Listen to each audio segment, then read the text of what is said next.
Hey guys, Sam Saggers here, Director of Positive Real Estate. Buying real estate and accumulating some assets over time is a really smart way of reducing your tax and actually creating bucket loads of wealth. Of course, timing the market's important, and time in the market is a basic principle of real estate. I love doing both. I love timing where we should buy real estate in a market cycle. At the top, you've got the peak. At the bottom, you've got the opportunity. I love buying real estate anywhere in this quadrant. And as an existing buy and hold strategy, I can tell you your job is to buy real estate, put your deposit in, and within 3 years, make sure that your money is being recycled. It can happen a lot faster than that, but at a bare minimum, that's how slow we need to look at the market. So let's assume we had a $30,000 deposit and we put it in the market down just as the market's starting to recover. Our goal would be to pull that money out within 3 years, but also add the asset to our portfolio. So here's an interesting statistic. Only a very small percentage of Australians, around 10,000 Australians out of all the people here in Australia, 22 million people, have 6 or more properties. So why do you think that is? Why do you think a lot of people actually can't accumulate enough assets to lead them to an independent, wealthy life? Well, I can tell you a lot of people run off and do complex strategies that don't work for them and then they get a bit disgruntled. Other people just don't map their portfolio out properly, okay? It's a simple equation. We just want to buy one property every year for the next 10 years. If we do that, we'll end up with a pretty handsome portfolio. In fact, on an average property purchase price of $260,000, which is just a meat and potatoes price point, some will be more, some will be less, we can end up with around $3.6 million worth of real estate. That's pretty impressive, just by buying existing buy and hold property. Nothing exciting about the strategy. I'm sorry to disappoint you, but I tell you what, after 10 years worth of pushing and pressuring that marketplace, with an average capital growth rate of 10%, you end up with $1.8 million worth of equity in the middle, which is pretty cool. And if you buy properties with a 6.5% return, you end up with a self-sustaining property portfolio. You have cash coming in, not going out. Now let's assume that was just a 5% growth rate, which is pretty easy. If we ended up with $900,000, would that be the worst thing that ever happened to us? I'm sure that's going to outperform super into the future. So guys, buying and holding real estate, though it seems like it may not be the most interesting strategy in the world, and people quite often get caught up in, I want to be a property developer, or I want to go and find an option to buy property or do something whiz bang and tricky. I can tell you, in real estate, you need a backbone. The backbone of your portfolio, your job as an investor, is to get to the magic number, 6 properties.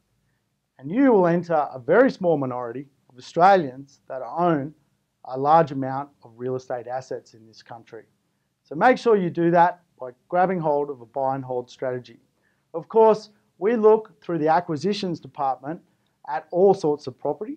And I can tell you we have a bit of a point scoring system when it comes to picking a good buy and hold property. Let me run you past it. Look, the first score when you're looking at an existing property is to make sure that you're looking for a property that's either going to be new and have great tax advantages, or a property that can get the upside of a small cosmetic renovation.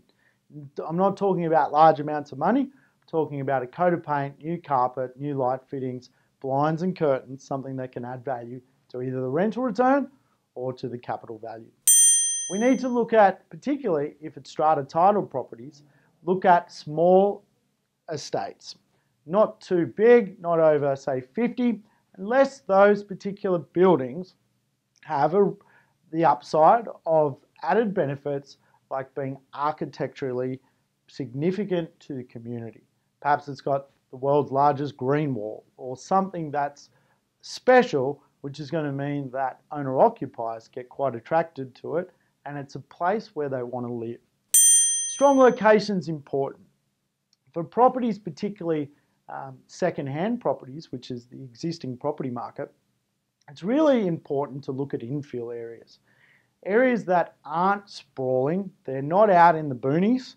We're looking for new properties or existing properties in an infill marketplace where the infrastructure has already come and where the community is already assembled. Though we are also looking for 5 pillars of economic growth.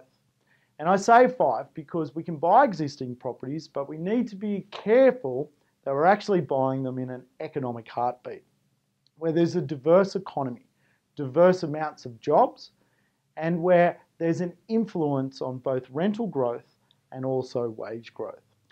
I like buying within 5 minutes of hardcore infrastructure.